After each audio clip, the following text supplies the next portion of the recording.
oui, parfois non.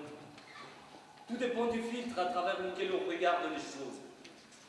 Elles apparaissent tantôt bien, tantôt mal. Je vais à l'université, mais pourquoi? Sans doute parce que ma famille apprécie ces gens qui étudient. C'est la 4e et première année que je commence dans une nouvelle matière, la sociologie. Ça sera peut-être la bonne cette fois-ci. Au moins, il y a de belles nanas dans ma classe. Je travaille encore 4 fois par semaine dans le bar de pantalon. Et quand je l'ai vu là-bas par la première fois, ce sont ses cheveux que j'ai remarqué. J'en ai perdu du temps à chercher des filles sur des sites de rencontres, du style tamoitié.com. C'est pas arrivé à ce point désespéré, loin de là. Mais c'est ça la modernité. Internet, c'est bien pratique. Au bureau, je recevais tous les messages de celles qui voulaient bien de moi. Mais avec elles, malgré toutes nos différences, tout s'est passé de manière imprévisible. Un regard intense dans un café, un sourire complice, quelques mots, un dîner aux chandelles de coupe de champagne, une étreinte passionnelle.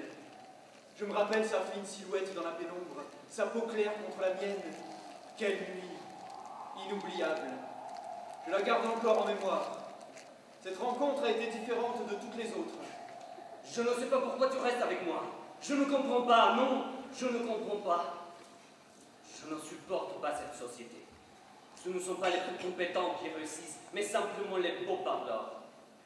Tous sont contre moi. Personne ne me comprend, même pas toi. C'est peut-être moi qui suis différent. Oui, c'est ça. J'essaie d'analyser les choses, pas comme les autres qui suivent comme des moutons des mecs qui se proclament leaders dans ce monde sans logique. Et toi, tu es pareil aux autres, incrédule face à mes capacités. Je ne comprends pas, je ne le comprends pas.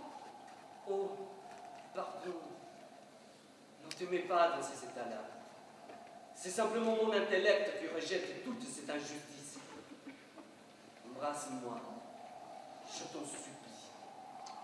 Le réveil sonne. Je me lève d'un bond, je regarde l'heure à moitié endormie. Il est 6h30 du matin. Je me dirige machinalement vers la salle de bain. Sur le trajet, je marche dans une flaque de pisse à un cadeau de mon chien Milou. Et je lâche un fais chier tout en sautillant pour traverser le terrain miné. Je me douche tout en faisant pipi, histoire de gagner du temps. Je me sèche vite fait et je m'habille. Je téléphone à Madame Jenkins pour qu'elle sorte promener ce con Milou, lui donne à manger et fasse le ménage. Je prépare ma mallette, mes papiers, j'ai exactement 3 minutes pour acheter un croissant à la boulangerie. Je marche d'un bon pas pour monter dans un tramway. Fais chier, j'ai oublié ma cravate. Le tram est bondé, il fait une chaleur d'enfer. Je descends à ma station, je monte les escaliers, j'arrive à l'immeuble où je travaille, je salue rapidement mes collègues, je jette ma mallette sur mon bureau, j'allume mon ordinateur et je m'assois.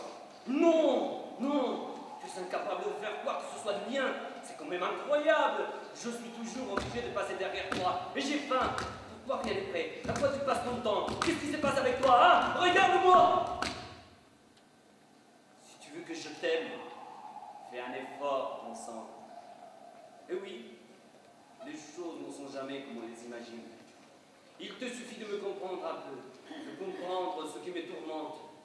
Cette société me rend malade et ça, tu ne veux pas l'entendre. C'était le début d'un après-midi printanier. Dans son regard lumineux, j'ai vu sa soif de vivre et la sincérité de ses paroles. Moi qui règle si bien ma vie, je n'aurais jamais cru trouver mon équilibre dans cette rencontre imprévisible. Mais pourquoi je suis assez stupide pour rester avec toi? Parce que j'ai fait au bon Dieu pour que je te choisisse toi au milieu de toutes les jolies filles qui voulaient se coller à moi. Qu'est-ce qu'il y a? Tu pleures? Encore? Il ne me manquait plus que ça. Emmène-moi où tu veux, je te suivrai au bout du monde. Je n'ai aucun doute en moi. Partout je serai heureux, parce que je serai avec toi. Ton sourire m'apaise, tes caresses m'électrisent, et je ressens cet amour éternel dès que je pense à toi. Ne m'oblige pas à te quitter. Tu ferais quoi sans moi, hein? Tu ne serais plus rien. Repose-toi, tu es fatigué. Laisse-moi m'occuper de tout. Laisse-moi bon sang. J'ai des problèmes, moi. Viens te réchauffer contre ma poitrine. En plus, j'ai besoin d'argent. Le passé, c'est le passé. Eh bien, fais ce que tu veux. Ensemble, on construira notre avenir. Ne sois pas si naïf. Mon cœur. Tu t'en vas? Ma vie. Quoi? Mon âme. Lequel? Mon idylle. Comment? Mon souffle. Qui? Toi. Non. Mon amour. Marie.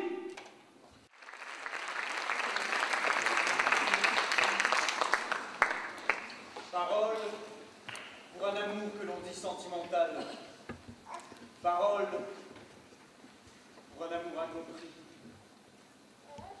Un amour qui serait cartésien dans l'univers de la 5e dimension. Un amour sans règles, sans frontières et sans barrières. Un amour que nous admirons, mais sans vraiment le voir. Celui qui dépasse la barrière du conventionnel. Que nous scrutons, mais sans vraiment y croire. Que nous désirons, mais sans le reconnaître. Auquel nous rêvons, et qui nous est pourtant inconnu. Un amour véritable, sans intérêt sous-jacent, ni économique, ni biologique ou autre. Un amour pour lequel beaucoup ont écrit, chanté, déclamé et péri, sans l'avoir vraiment connu. Un amour que beaucoup ont envié, critiqué, stigmatisé et rejeté. Un amour pour lequel beaucoup ont copulé, mais sans l'avoir réellement ressenti. Et comme je ris à présent, et comme j'ai pitié de ceux-là même qui, un jour, n'ont pas su croire à cet amour sentimental, à cet amour incompris et sans pareil, qui possède malgré tout ses propres règles, ses frontières et ses barrières, à cet amour qui n'est pas encore concret, mais qui le sera. J'ai pitié de ceux qui, sans jamais le voir, ont scruté cet amour qui a dépassé la barrière du conventionnel, à cet amour sans intérêt biologique, économique ou autre, à cet amour que j'admire, que je désire et dont je rêve, à cet amour que je ressens aujourd'hui. Merci. Merci la vie de m'offrir cet amour véritable. Un amour que l'on dit sentimental.